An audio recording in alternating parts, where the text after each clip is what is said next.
Oi meninas, paz de Cristo, tudo bem? Então, estamos quase acabando aqui esse assunto de as obras da carne, né? A gente se propôs, né? Tá estudando sobre cada uma delas, segundo a Bíblia, né? É legal porque ela também vem revelar, né? Como que é isso na prática, assim, né? E faz com que a gente medite, se autoavalie, se a gente não está. Porque como são obras da carne, quer dizer que todos temos na nossa natureza adâmica. Agora, talvez uns tenham um pouco mais de dificuldade, alguns, e outros não. Uns são mais, tipo, tem problema com inveja, outros não. Uns têm problema mais com ciúme, outros não. Um tem problema mais com discórdia, outro não. E assim vai, né? Então, ninguém aqui está ileso de nenhuma delas, mas estudar elas faz a gente. Quando a gente identifica ela, é mais fácil da gente saber, pô, eu tô com esse tipo de situação, eu preciso ir diante do Senhor resolver isso, né? E mortificar essa minha carne para deixar o Senhor transparecer, né? Que o Senhor cresça e nós diminuamos, né? Então aqui, hoje nós vamos falar sobre discórdias, dissensões, facções e inveja. Então, essas questões são manifestas nos relacionamentos, né? Por causa da nossa natureza caída, que são manifestações de anti-amor, né? Quando eu vivo na discórdia, eu vivo na dissensão, eu vivo na facção, eu vivo na inveja, eu estou sendo uma pessoa anti-amor, né? Eu estou escolhendo um caminho que não agrega nada ao relacionamento. Pelo contrário, essas atitudes, elas afastam, elas dividem, elas causam mal às pessoas, a nós mesmos, né? E isso em todos os âmbitos, é família, é trabalho, né? Então, a gente precisa estar bem atentos, né? Para que isso não venha se tornar um pecado. Como eu falei, anda, né?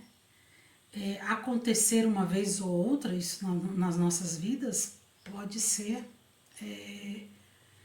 vou dizer, normal, né? Pode acontecer, né? Por causa da nossa natureza adâmica que é caída, né? Mas não viver assim, né? A gente pode cair, mas não permanecer caído, né? Então vamos destrinchar um pouco aqui, discórdias. Discórdias sinônimos, né? Desarmonia, desavença, disputa.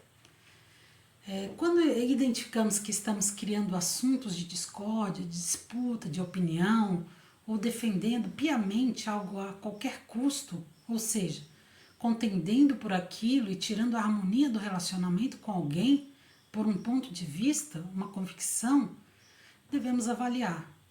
Eu apenas quero expor o que eu tenho como entendimento desse assunto? Ou eu quero convencer e forçar a pessoa a crer como eu penso e a pensar como eu creio, né? Então, a gente precisa sempre estar se avaliando, né? Porque, às vezes, numa conversa, acontece, né? Sempre vai acontecer. Nós somos seres diferentes, pensamos diferentes, temos opiniões diferentes sobre vários assuntos. O que a gente não pode é quebrar relacionamentos, criar desarmonia, disputa por causa de assuntos pertinentes à nossa forma de ver as coisas, nossa forma de pensar. Porque cada pessoa está num nível, está num patamar de vida, no sentido de o quanto Deus tratou naquela pessoa para ela estar entendendo isso. Vamos supor, para você entender isso, que você acha que o teu ponto de vista é certo, quanto Deus teve que fazer em você para você entender isso? Então, adianta você querer impor isso para as pessoas? Não, porque você não foi assim, né? Você, Deus teve que trabalhar um monte de coisa para de repente você entender isso. Outra coisa, nem tudo que a gente pensa é o certo. Às vezes nós estamos num patamar abaixo. Às vezes nós ainda não entendemos o que aquela pessoa está querendo falar para nós. Anos depois, a gente pode puxa, aquela pessoa me falou isso e naquele momento eu não consegui entender aquilo. Hoje eu entendo o que ela falou, né? Naquele momento eu não entendia. Então, Por isso que não convém, né, contenda, porque quem revela tudo é o Espírito Santo, é Deus, né? Nós não estamos aqui para ser juízes de ninguém, ou para condenar ninguém, ou para achar que somos os certos em tudo, né? Mas porque hoje o que pode ser certo para mim, amanhã Deus pode mudar, né? Não as convicções bíblicas, né? Mas a forma, às vezes, de entender a coisa, a forma de viver tal coisa, né? Então, devemos sim ser autênticos no que temos como convicções e nos posicionar diante desses assuntos com mansidão, mas nunca devemos deixar virar uma contenda, uma briga, uma disputa. Agora, vamos supor, todos nós temos convicções, né? Temos convicções de como fazer as coisas, como a gente acha que é o certo das coisas, porque se a gente não tivesse isso, a gente ia ser uns perdidos, né? Eu preciso ter convicções do que eu penso. E as convicções vão sendo formadas no cotidiano da nossa vida, né? Nas experiências que a gente vai tendo, nas formas que a gente vai vivenciando as coisas, a gente vai criando convicções, né? Formas de nos posicionar diante de certos assuntos, ou todos, né? Mas assim, isso é ser autêntico. Eu penso assim, né? Tu pode manifestar, tu pode se posicionar. Não, sobre esse assunto eu penso assim. Mesmo que às vezes eu ainda não entenda, você pode ser também manso, né? Sobre esse assunto eu entendo assim, não quer dizer que eu saiba todo o contexto do certo, né? Mas no meu ponto de vista, até onde eu consegui chegar, eu cheguei nessa conclusão, né? Mas quando agora, se eu fico tentando convencer, fico tentando, e fico disputando, e fico aumentando o tom para convencer a pessoa, eu fico usando argumentação, você vê que a pessoa não está acatando aquilo, está virando uma contenda. Por quê? Porque aquilo vai te afastar daquela pessoa, né? Então, isso não é saudável nos relacionamentos, né? Isso não é nem bíblico, né? A gente vai ler o texto aqui de 2 Timóteo 2, 24, 26, assim. Ao servo do Senhor não convém contender, mas sim ser manso para com todos, apto para ensinar, sofredor, que às vezes você vai ter que engolir uma imaturidade hoje, né, de alguma coisa que a pessoa ainda não entendeu, mas em prol, né, da mansidão, do não contender, né, instruindo com mansidão os que persistem, os que resistem, né, a ver se porventura Deus lhes dará arrependimento para conhecer a verdade. Gente, isso aqui é tremendo, né? Isso aqui é a chave de virada. Quem é que vai dar o arrependimento no conhecer a verdade essa pessoa? Quem é que vai fazer ela ver a verdade? Somos nós? Não, é Deus. Agora, a gente pode instruir com mansidão, a pessoa está resistindo. Se você tem sabedoria e graça do Senhor nesse assunto, você vai falar, e isso pode ser uma forma de Deus usar para que a pessoa entenda. Acontece várias vezes, a gente às vezes está conversando com a pessoa, expor um assunto e ela parar para pensar, né? Poxa, será que essa pessoa está falando é verdade? Será que eu não estou equivocada no que eu penso? E ela vai meditar naquilo, ela vai processar aquilo e Deus pode vir e despertar ela. Né? O texto continua dizendo assim, e tornarem a despertar, desprendendo-se dos laços do diabo em que a vontade deles estão presos. Então, às vezes, essa pessoa foi enlaçada por uma ideia, né, que até o próprio diabo lançou de alguma forma, sendo vindo de uma outra pessoa, ou próprio entendimento da pessoa, né? E quando você fala a verdade, principalmente com a palavra de Deus, ela libertará, né? Então ela vai se despertar daquilo, vai se desprender desses laços do diabo. Muitas vezes isso acontece quando a gente está, vamos supor, a gente identifica alguma coisa, algum pecado, né, na vida da pessoa, e você com mansidão, com graça, expõe isso e a pessoa vai para trás e começa a pensar, é verdade, eu estou com problema nisso, eu preciso de ajuda, e ali ela se desperta, né? Então quem convence é o Espírito Santo. Então não há o que contender, né? Então por que eu tenho que defender alguma coisa, ou por que eu tenho que ficar contendendo. Eu não preciso, quem convence é o Espírito Santo, né? Então, se ela não foi convencida com o que eu falei, não adianta. Ó, se o Espírito Santo não convencer alguém, quem tu acha que tu é que tu vai convencer alguém? Tu não vai, tu só vai estar persuadindo ela na tua humanidade, na tua carnalidade, né? Querendo convencer com as tuas palavrinhas, né? Porque quem convence é o Espírito Santo. É ele que vai tocar no espírito da pessoa para que ela se convença daquilo. Assim é o evangelismo, né? A gente fala do evangelho, mas quem convence é Deus, né? A gente faz a nossa parte. A gente fala a verdade. A gente faz o nosso papel aqui de semeadores, mas quem produz tudo é a semente, né? A palavra de Deus que é lançada no nosso coração, né? Por isso que há tantos textos que falam sobre a necessidade que nós temos de habitar ricamente em nós a palavra do Senhor. Porque ela estando em nós, né? A gente, com a palavra ela é viva, eficaz e mais penetrante do que uma espada de dois gumes. É apta para dividir alma e espírito. Então, se você está cheio da palavra, então você com sabedoria e graça traz essa palavra nos momentos, né, ali de que a pessoa precisa, aquilo ali, pô, né, liberta a pessoa, divide alma e espírito, ela começa a entender onde ela está errada, ela se arrepende. Então, por isso que nós devemos estar cheios da palavra, porque é a palavra que faz a diferença. A gente precisa estar cheio dos nossos conceitos humanos? Não vai fazer diferença. Agora, cheios da palavra de Deus, vai fazer diferença. Vai dividir alma e espírito e vai mudar a vida das pessoas, pelo menos dos que querem, né?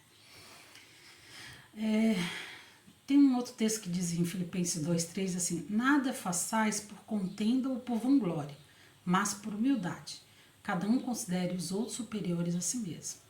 Então, não é uma das características de quem discorda, né? Quem discorda sempre se acha maior que os outros, às vezes é orgulhoso, às vezes está se vangloriando, não existe uma atitude de humildade, né? Mas Jesus disse que nós não devemos fazer nada por contenda, né? Não façais nada.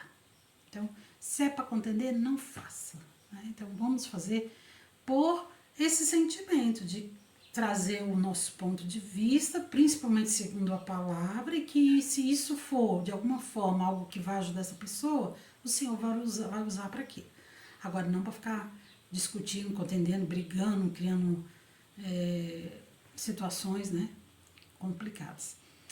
Dissensões. A gente vai ver que as três primeiras coisas ali, discórdia, dissensão e facções, elas têm muito a ver uma com a outra, né? Então, dissensão significa divergência, divisão em duas partes. Aqui entra a imaturidade de lidar com diferenças, onde se alguém não concorda ou discorda de mim, eu simplesmente não quero mais estar com essa pessoa, ou se afasta ou despreza. No mesmo contexto da discórdia, podemos se posicionar, mas não quebrar a amizade, o convívio, o amor. Vemos muitas pessoas que até entre família quebram e ficam sem se falar por motivos de divergência ou formas de verem diferente. Isso não é espiritual, isso é carnal.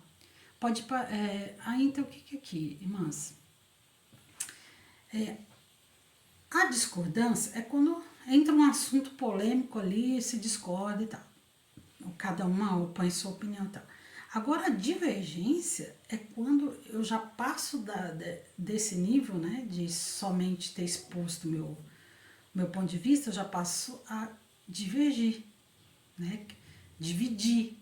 Aí eu já não quero mais estar com a pessoa, daí eu já quero, né, às vezes quer se vingar, às vezes quer convencer os outros, colocar os outros contra aquela pessoa também. Então, isso aí já é dissensão, isso já é divisão, né? Isso já é briga, isso aí já é contenda, né? Então, não é espiritual, é carnal, né? Então, como evitar isso?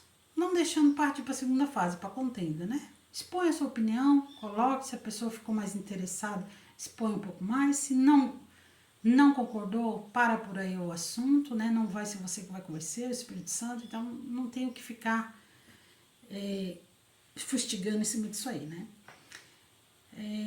Outra coisa é a seguinte, aí vamos supor, aconteceu aquela divergência ali entre vocês, aí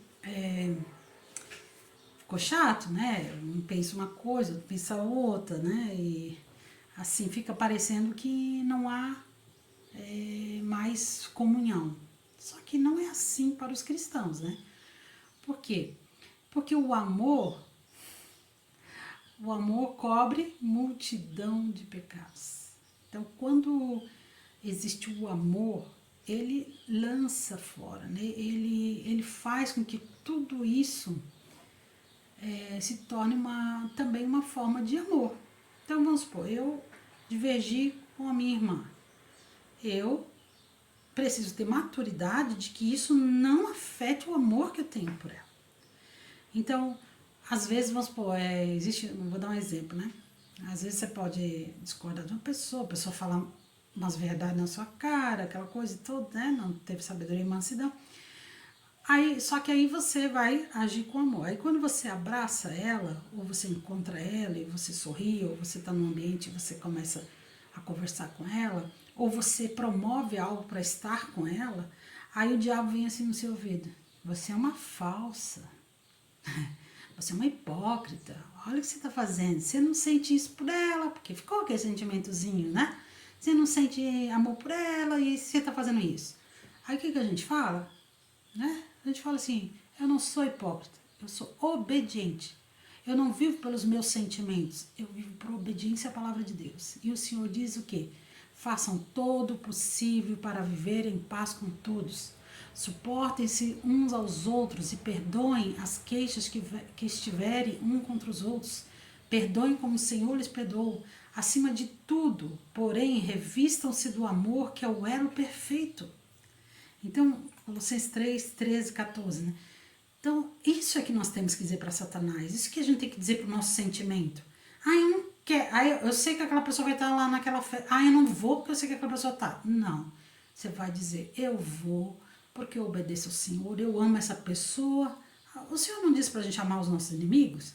Ele está falando ali para a gente ter sentimentos pelos nossos inimigos? Não, para amar.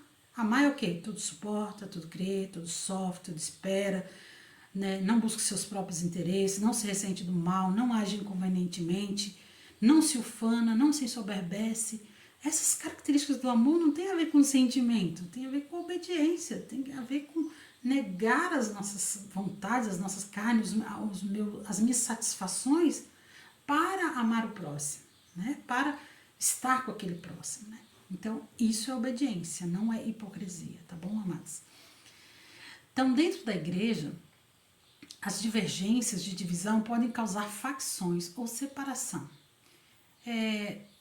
pois não conseguem caminhar junto. Quando o ponto de divisão é motivos egoístas que não têm contexto bíblico, surgem as seitas que vêm de heresias, ou seja, distorções da palavra. Exemplo, Testemunho de Jeová. Né? Chegaram a criar a própria Bíblia deles, eles têm várias distorções da Bíblia, né? Uma delas é que Jesus não é Deus, ele é profeta, eles não acreditam na Trindade, e assim tem várias outras denominações, que cada uma tem tirou um contexto bíblico, interpretou como quis, né? E aí acaba sendo faccioso, acaba se dividindo por causa de interpretações errôneas da palavra, né? Isso a gente pode caracterizar como uma seita, né? Isso é seita, pois criam assuntos que excluem amigavelmente. Então, pois quando no contexto teológico deles, só eles têm a salvação, só eles têm o evangelho verdadeiro, só eles conhecem a Deus. E assim tantas outras chavões, né? Então, porque assim, às vezes, na hora que você está conversando, vamos supor, com um testemunho de Jeová, nossa, parece que é tudo igual, eles falam bem, porque a princípio eles querem te atrair para o meio deles, né? Querem te atrair para que você vá, você veja o lado bom. Mas depois eles vão vir com a teologia deles, que é a doutrina, né? Por isso que nós devemos viver na sã doutrina e cuidar com isso, né? Porque a doutrina que não é sã, ela vai vir com heresias, ela vai vir com distorções, e principalmente com essa, né? de que só nós somos o certo, de que, assim, nós somos os salvos, aqueles lá ainda são os, né, os coitados, eles ainda não tiveram toda a revelação, né? São de Jesus, creram em Jesus, se arrependeram, vivem uma vida, né, em obediência à palavra, e você não considera eles irmãos só porque a tua teologia, né, diz que não? Não, somos irmãos, independente desses pontos, principalmente esses pontos de divergência.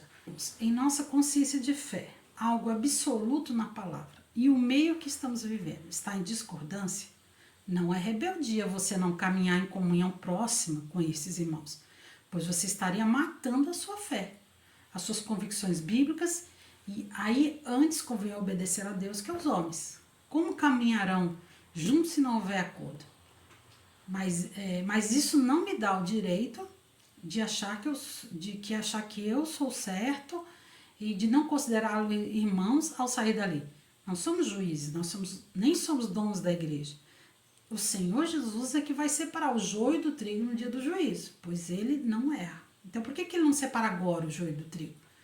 Porque ele disse lá, né, que às vezes a gente pode, eles são muito semelhantes ao joio do trigo, né? Então assim, a única coisa que dá para nós vermos a diferença é que o trigo se dobra, o joio não, ele fica sempre em pezinho, né? Mas para isso aparecer, às vezes tem que ter um vento para isso aparecer, né? E às vezes não, você pode estar no momento de colheita lá, que não tem um vento, e você vai jogar um trigo fora achando que é um joio. Ou vai colher um joio achando que é um trigo. Por isso que Deus não vai fazer agora, ele vai fazer na hora certa, né? Parece que na hora da colheita certa, aparece o joio do trigo, entendeu? Então, assim, irmãs, como eu estava falando aqui, né? A gente pode ver um caminhar de vida cristã, né?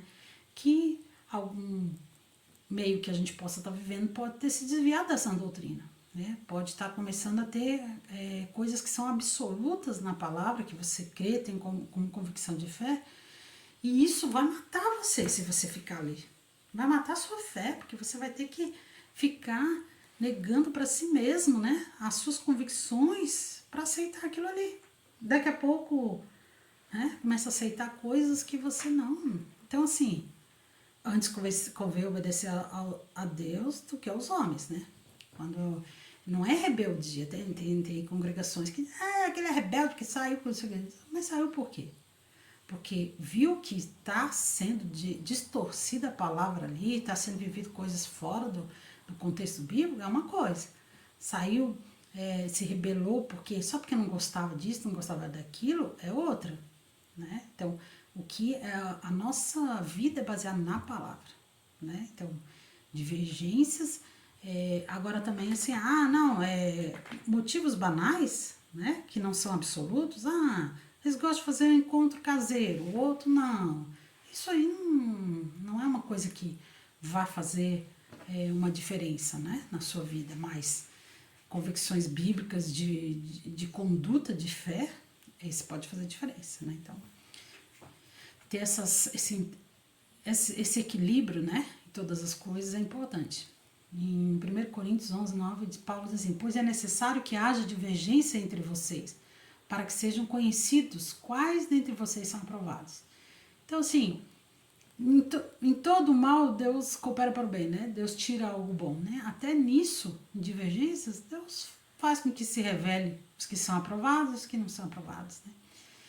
João também revela a sua insatisfação em relação a Diótrefes, o qual procurava ter uma posição de responsabilidade que impedia a ida de outros que levava a palavra e impossibilitava de que os cristãos locais recebessem outros irmãos. Isso está em 3 João 1, 9 e 10. Então, com isso, João incentivava os cristãos a serem bons e seguir o caminho do bem. Amado, não siga o mal, mas o bem. Quem faz o bem é de Deus. Quem faz o mal não tem visto a Deus. Neste contexto desse texto aqui, dentro da própria igreja local, existe um homem, líder, que era faccioso. Então, pode existir pessoas facciosas dentro da igreja. Nem todo faccioso sai. Às vezes ele pode ser faccioso dentro da igreja, né?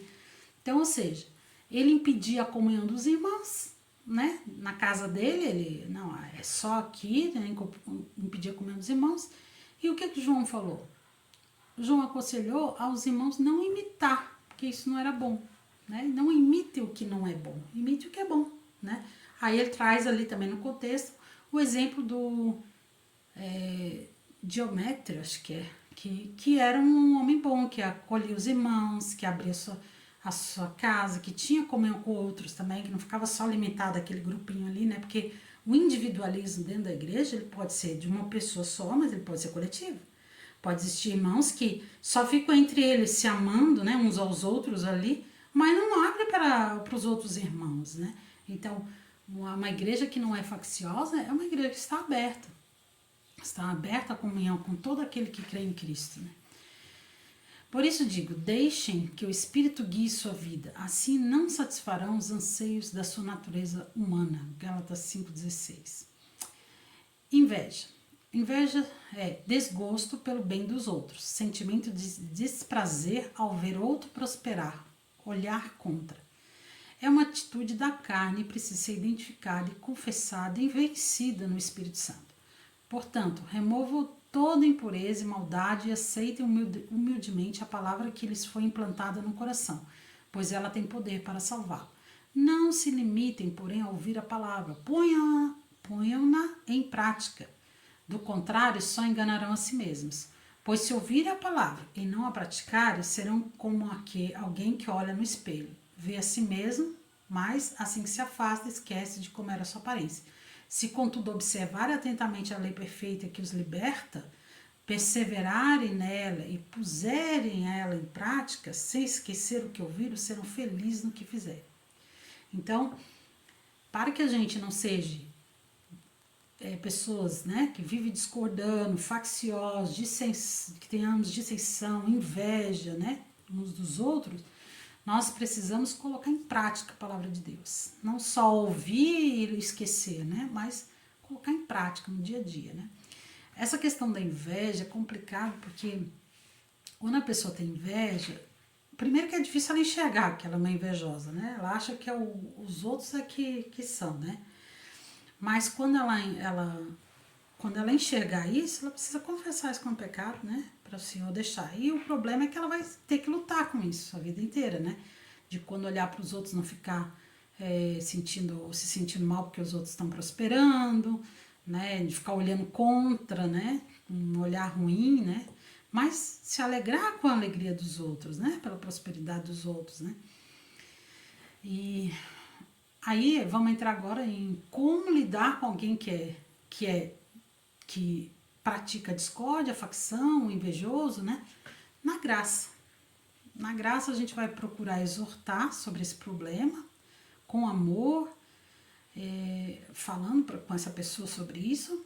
Se ela não ouvir, não vai ficar contendendo, né? Você só vai orar muito por ela e quando houver algum assunto, né? Tipo assim, com contencioso, com divergente lá, quando houver algum assunto que vocês discordem, você vai procurar cortar, você vai desviar de assunto, né? Porque a pessoa é contenciosa, a pessoa é divergente, ela vai fazer aquilo ali virar uma salada, uma questão horrível. Vai quebrar o ambiente que vocês tiverem de comunhão. Então você vai procurar cortar, desviar do assunto, né? E claro que se tu tiver graça de exortar ela, sim, mas às vezes você já exortou, você já falou, não adianta, a pessoa é daquele jeito, enquanto ela não enxergar a sua pecaminosidade nesse assunto, que é uma obra de Deus, que é o Espírito Santo que vai revelar ela vai ser assim. Então você vai ter que amar ela dessa forma, né? Então você vai procurar evitar assuntos divergentes, procurar evitar ficar nesse contexto de divergência, né? Então, com relação ao invejoso, aí é a mesma coisa, né? Com um acréscimo. Você vai ter sabedoria de não ficar contando as suas conquistas a essa pessoa invejosa. Vai procurar o máximo possível ser discreta nas coisas e vai contar. Aí você pode contar para as pessoas que se alegram com você, que não tem esse tipo de dificuldade da inveja, né? Porque elas vão se alegrar com você, elas vão glorificar a Deus, né? Pelo que você vive, então tá vivendo. Agora, se contar para o invejoso, Diz que a inveja é o pior dos sentimentos, né? Ela vai chegar num ponto que pode até te fazer algum mal, né? Aconteceu uma situação comigo, né? Que eu jamais imaginei que uma pessoa que me ajudou naquele assunto, né? Ela me ajudou a conquistar aquele assunto e depois ficou com inveja da conquista. E é muito perigoso essas questões de mídia social, né? Porque aí eu coloquei ali, né, a minha conquista e a pessoa mandou uma mensagem para mim e no momento assim me deu um negócio ruim assim, né? Mas eu fiquei pensando, poxa, eu sou tão grata a essa pessoa, né? Ela me fez tanto. Eu tô vendo que é um problema dela, não é um problema meu. Foi eu que fiz nada contra ela. É que o que eu falei gerou nela o sentimento de inveja, né? Talvez ela já tinha inveja e isso gerou. Aí eu fiquei assim, demorei, né, pra absorver aquela questão, mas eu peguei e falei pra ela assim, era na questão de trabalho, né? Aí eu mandei uma mensagem para ela assim, querida, eu te amo tanto, você foi tão preciosa para mim, foi essa conquista, eu compartilhei inclusive pensando em você, porque você me ajudou a conquistar isso. Então assim, não tem de forma alguma, né, nenhuma intenção de me vangloriar, vou tirar isso do Face, se isso te fez mal, né? Mas quero te agradecer, porque essa conquista também é sua. Aí ela não falou mais nada. Depois de anos, a gente se encontrou e ela falou pra mim que me pediu perdão, disse que ela estava num momento da vida dela muito complicado, onde ela assim foi, eu vi que a resposta também fez ela apaziguou o furor, né? Fez ela parar para pensar, né, que poxa, será que eu interpretei diferente, errado a situação? E foi o que tinha acontecido, né? Ela interpretou errado, ao invés de se alegrar, né? A palavra diz, alegrai com os que se alegram, né? Chorai com os que choram, né? Então, assim, quando a gente vê alguém, meu Deus, prosperando financeiramente, a gente vê tanta dificuldade nesse mundo, tanta injustiça. Então, quando a gente vê um irmão prosperando, gente, é bênção de Deus, eu me alegro, sabe? Eu regozijo, porque eu sei o sacrifício que é a gente trabalhar, a gente dar duro, sabe? A gente às vezes estudar anos para conquistar uma coisa, né? Então, quando tu vê a pessoa sendo próspera, gente, é alegria, né? A gente, claro, não se alegra quando a pessoa está prosperando em cima de falcatrua, em cima de corrupção e tal, isso não.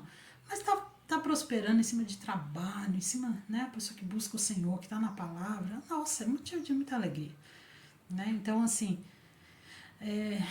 a gente precisa ser, só que assim, depois disso, com essa pessoa, eu cuidei 10 vezes mais, né? Então, quando eu estava junto com ela, eu não falava das conquistas, das vitórias e tal, porque eu não quero suscitar esse tipo de sentimento nela, né? Então a gente vai ter esse discernimento. Quando você está falando com alguém, você vê que a pessoa ficou estranha, faz algum comentário estranho, opa, esse tipo de pessoa não se alegra com as minhas conquistas, então eu vou cuidar um pouco mais, né? E às vezes a gente é tão, é, como é que se diz assim, autêntico, né? Que a gente acaba falando das nossas alegrias e tal, e isso pode parecer para as pessoas vanglória, pode parecer, né, coisas que não são às vezes a realidade, mas depois a gente tem que ser sábio e cuidar também, né, para até mesmo para guardar o coração do irmão, da irmã, de coisas que vão ser depois uma dificuldade para ela, tá me olhando, né, não precisa, né, então, o que a gente puder fazer para ajudar o nosso próximo, os discordantes, né, a não ficarem criando assunto que vão criar polêmica no meio, bênção, vamos evitar. Os que têm inveja, vamos evitar. E vamos nós cuidar com as nossas carnalidades também, de não sermos os que causam discórdia, de não sermos os invejosos, né? Então, que o Senhor nos dê graça nesse assunto também, né?